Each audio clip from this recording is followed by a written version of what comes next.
নমস্কাৰ পুনৰবাৰ স্বাগতম জনাইছো মোৰ চেনেলটোত আপোনালোক সকলোকে আশা কৰো সকলোৱে ভালে আছে। আজি এটা মই ৰাখি এটা মেকআপ লুক কৰি দেখুৱাম ৰাখিৰ আউটফিটৰ কাৰণে আৰু এটা ৰাখি আউটফিট লৈ আহিছো মিন্ত্ৰাৰ পৰা। লুকটো বিৰাটেই সিম্পল আৰু ইজি হয়, গতিকে ৰাখিত বিৰাট ধুনীয়াকৈ আপোনালোকে মেকআপ লুকটো কৰিব পাৰিব। এই ভিডিঅ'টো ভাল লাগে তেনেহ'লে এটা লাইক কৰি দিব আৰু এনেকুৱা ধৰণৰ ভিডিঅ'বোৰ পাই থাকিবলৈ চেনেলটো সাবস্ক্ৰাইব কৰি দিব। তেনেহ'লে আহক দেৰি নকৰি ভিডিঅ'টো আৰম্ভ কৰোঁ।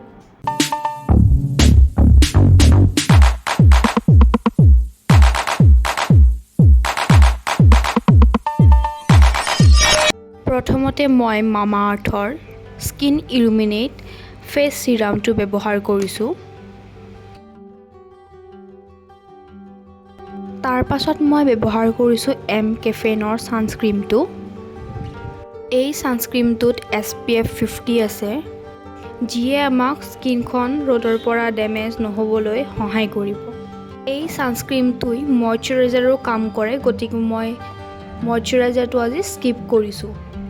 ফ্ললেছ বেছ পাবলৈ হ'লে স্কিন প্ৰিপাৰেশ্যনটো বিৰাটেই দৰকাৰী হয়, গতিকে মই নাইকাৰ প্ৰাইমাৰটো ব্যৱহাৰ কৰিছোঁ। প্ৰথমতে এই প্ৰাইমাৰটোৱে আমাৰ প'ৰ্ছবোৰ ব্লাৰ কৰি দিয়ে আৰু প্ৰাইমাৰটো এপ্লাই কৰাৰ পাছত আমাৰ বেছটো বিৰাটেই ফ্ললেছ দেখায়। তাৰ পাছত মই ফাউণ্ডেশ্যনৰ কাৰণে ব্যৱহাৰ কৰিছোঁ পেক কছমেটিকৰ স্পটলাইট লিকুইড ফাউণ্ডেশ্যনটো আৰু ডটকৈ গোটেই মুখখনতে মই ভালদৰে আঙুলিৰ সহায়ত এপ্লাই কৰি লৈছোঁ ফাউণ্ডেশ্যনখিনি। একেখিনি ফাউণ্ডেশ্যন মই গলতো ভালদৰে এপ্লাই কৰি লৈছোঁ আঙুলিৰ সহায়ত। তাৰ পাছত মই ভালদৰে ব্লেণ্ড কৰিম। ব্লেণ্ড কৰিবলৈ মই এটা বিউটি ব্লেণ্ডাৰ লৈছোঁ আৰু এই বিউটি ব্লেণ্ডাৰটো মই জুডিঅ'ৰ পৰা লৈছিলোঁ। আপোনালোকেও যদি এটা এফৰ্ডেবল বিউটি ব্লেণ্ডাৰ বিচাৰিছে তেনেহ'লে জুডিঅ'ৰ পৰা এই বিউটি ব্লেণ্ডাৰটো ল'ব পাৰে। মাত্ৰ 50 ৰুপিজত এই বিউটি ব্লেণ্ডাৰটো দি আছিলে। ফাউণ্ডেশ্যনখিনি ব্লেণ্ড কৰোঁতে আমি কেতিয়াও বিউটি ব্লেণ্ডাৰটো ড্ৰেগ কৰি দিব নালাগে, আমি ডেব কৰি ভালদৰে ব্লেণ্ড কৰিব লাগে।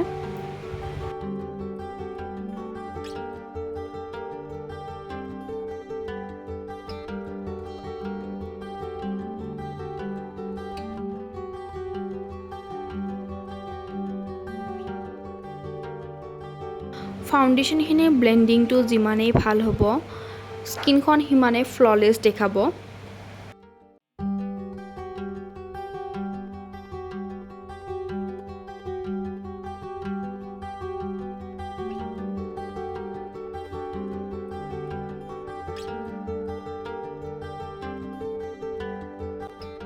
তাৰ পাছত মই গলতো ভালদৰে ফাউণ্ডেশ্যনখিনি ব্লেণ্ড কৰি লৈছোঁ। তাৰ পাছত মই চুইছ বিউটিৰ কনচিলাৰটো ব্যৱহাৰ কৰিছোঁ। শ্বেড নম্বৰ হ'ল 04 মিডিয়াম বেজ আৰু কনচিলাৰখিনি মই ভালদৰে হাইলাইটিং পইণ্টত লগাই লৈছোঁ।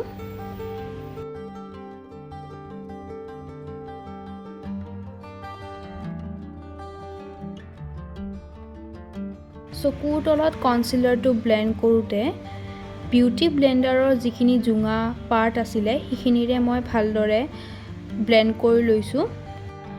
তেতিয়া ব্লেণ্ড কৰিবলৈ অলপমান সহজ হয়।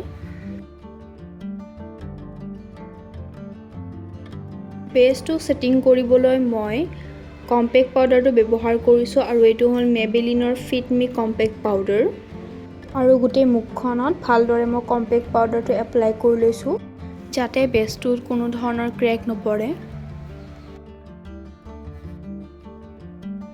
কণ্ট'ৰ ব্লাছ আৰু হাইলাইটাৰৰ কাৰণে মই আজি 3-in-1 পেলেট এখন ব্যৱহাৰ কৰিছোঁ আৰু এইখন হ'ল ফেচেছ কানাডাৰ পেলেট। কণ্ট'ৰ ব্লাছ আৰু হাইলাইটাৰ এই তিনিটাই এইখন পেলেটত পোৱা যায় আৰু মই তাৰ পৰা কণ্ট'ৰটো লৈ ভালদৰে মুখখন কণ্ট'ৰ কৰি লৈছোঁ। কণ্ট'ৰৰ সহায়ত আমি আমাৰ মুখখন অলপমান শ্বাৰ্প দেখাব পাৰোঁ।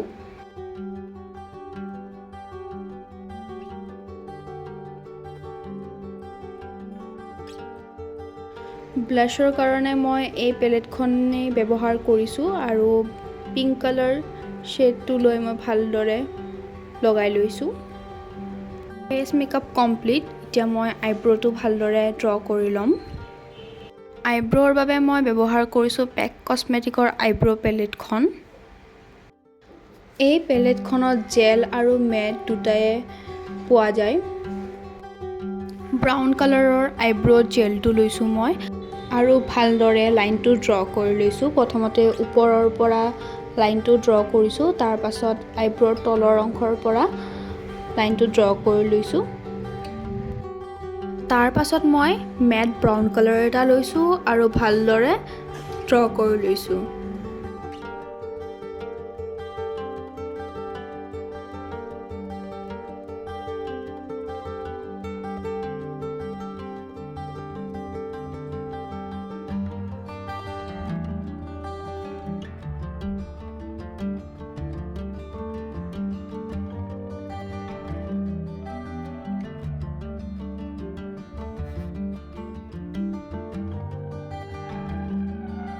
পাছত মই আইশ্বেডৰ কাৰণে পেক কছমেটিকৰ আইশ্বেডৰ পেলেটখন ব্যৱহাৰ কৰিছোঁ আৰু তাৰ পৰা এটা বডি কালাৰ লৈছোঁ আৰু ভালদৰে আইলিডত এপ্লাই কৰি লৈছোঁ।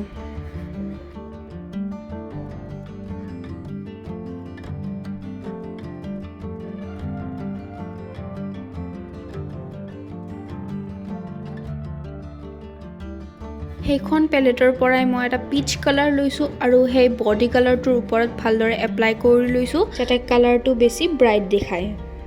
তাৰ পাছত মই মাৰ্চৰ আইশ্বেডৰ পেলেটখন লৈছোঁ আৰু এটা ব্ৰাছৰ সহায়ত কপাৰ কালাৰটো লৈ ভালদৰে এপ্লাই কৰি লৈছোঁ। এই শ্বিমাৰটো ব্ৰাছৰ সহায়ত এপ্লাই কৰিলে ভালদৰে পিগমেণ্টেশ্যনটো ওলাই নপৰে, গতিকে মই আঙুলিৰ সহায়ত আনটো চকুত এপ্লাই কৰি লৈছোঁ। তেতিয়া পিগমেণ্টেশ্যনটো ভালদৰে ওলাই পৰিছে।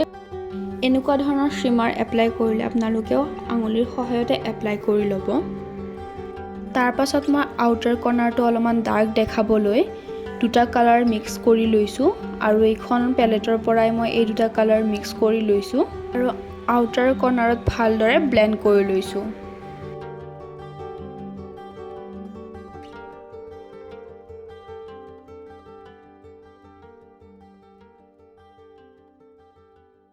তাৰ পাছত মই এই পেলেটখনৰ পৰাই ডাৰ্ক পিংক কালাৰটো লৈ লোৱাৰ লাষ্ট লাইনত ভালদৰে ব্লেণ্ড কৰি লৈছোঁ।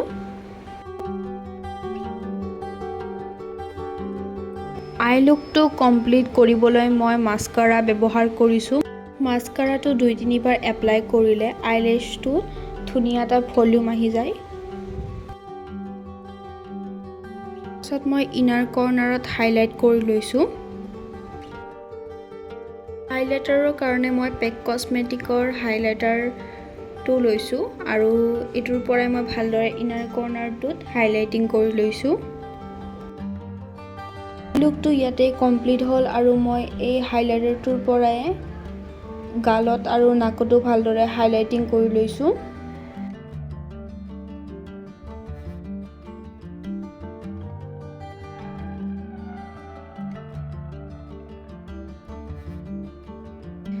লিপষ্টিকৰ কাৰণে মই এটা ৰেড কালাৰ প্ৰথমতে ব্যৱহাৰ কৰিছোঁ আৰু এইটো হ'ল পেক কছমেটিকৰ মিনি লিকুইড লিপষ্টিক। তাৰ পাছত মই আকৌ এটা লিকুইড লিপষ্টিক ব্যৱহাৰ কৰিছোঁ আৰু এইটো হ'ল স্মেক্স বক্সৰ লিকুইড লিপষ্টিক। এটা নিউড কালাৰ হয় এইটো আৰু এইটো হ'ল মোৰ ফাইনেল লুকটো। আৰু এইটো হ'ল ৰাখি আউটফিট। মই এইটো মিন্ত্ৰাৰ পৰা পাৰচেজ কৰিছোঁ। এটা প্লাষ্টিকত তেখেতসকলে এনেকুৱা ধৰণে পেকেজিং কৰি পঠিয়াইছে প্ৰডাক্টটো আৰু এইটো এটা ৰেড কুৰ্তি হয়, বন্ধনী কুৰ্তি বুলিও ক'ব পাৰি। এইটো কুৰ্তিটোৰ লগত মিলাকৈ মই এটা হোৱাইট কালাৰৰ প্লাজো লৈছোঁ। হেয়াৰটো একেবাৰে মই চিম্পল ৰাখিম আৰু মই আইকনিকৰ ষ্ট্ৰেটনাৰডাল ব্যৱহাৰ কৰিছোঁ আৰু যিখিনি মোৰ চুলি ফুলি আছে সেইখিনি মই ভালদৰে ষ্ট্ৰেট কৰি ল'ম। ষ্ট্ৰেট কৰোঁতে সদায় অলপ পাৰ্ট লৈ ষ্ট্ৰেট কৰিব লাগে যাতে ষ্ট্ৰেটনিংটো প্ৰপাৰ হয়, নহ'লে পিছত আকৌ আগৰ দৰে হোৱা চান্স থাকে। এই ষ্ট্ৰেটনাৰডাল বিৰাটেই ভাল হয় আৰু এইডালেৰে আমি কাৰ্লো কৰিব পাৰোঁ। গোটেইখিনি চুলিত মই ষ্ট্ৰেটনাৰডাল ব্যৱহাৰ কৰা নাই, যিখিনি পাৰ্ট মোৰ ফুলি আছে সেইখিনি পাৰ্টতে মই ষ্ট্ৰেটনাৰডাল ব্যৱহাৰ কৰি লৈছোঁ।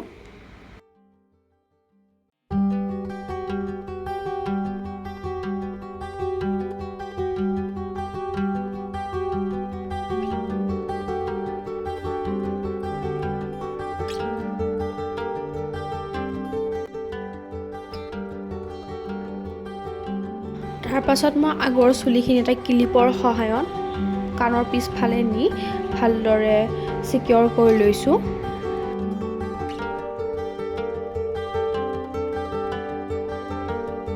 তাৰ পাছত মই আউটফিটটোৰ লগত মিলাকৈ এই ৰেড কালাৰৰ ঝুমকাযোৰ পিন্ধি লৈছোঁ আৰু এইটো হ'ল মোৰ ফাইনেল লুক। এটা ফুট লগাই মই লুকটো কমপ্লিট কৰিছোঁ আৰু এইটো হ'ল ফাইনেল লুকটো কেনেকুৱা লাগিছে আপোনালোকে কমেণ্ট বক্সত কমেণ্ট কৰি মোক জনাব আৰু আপোনালোকে যদি লিংকটো বিচাৰিছে কুৰ্তিটো তেনেহ'লে ডিছক্ৰিপশ্যন বক্সত মই লিংকটো প্ৰভাইড কৰি দিম, আপোনালোকে চেক কৰি ল'ব পাৰে তাৰ পৰা। আৰু কুৰ্তিটো একেবাৰে এফৰ্ডেবল প্ৰাইচত মই কিনিছোঁ, মাত্ৰ 300 ৰুপিছত মই কুৰ্তিটো কিনিছোঁ আৰু পেণ্টটো মই কিনিছোঁ জুডিঅ'ৰ পৰা। আপোনালোকে জুডিঅ'ত যায়, গুৱাহাটীত জুডিঅ' আছে যিহেতু জুডিঅ'তে তাৰ পৰা পেণ্টটো কিনিব পাৰিব।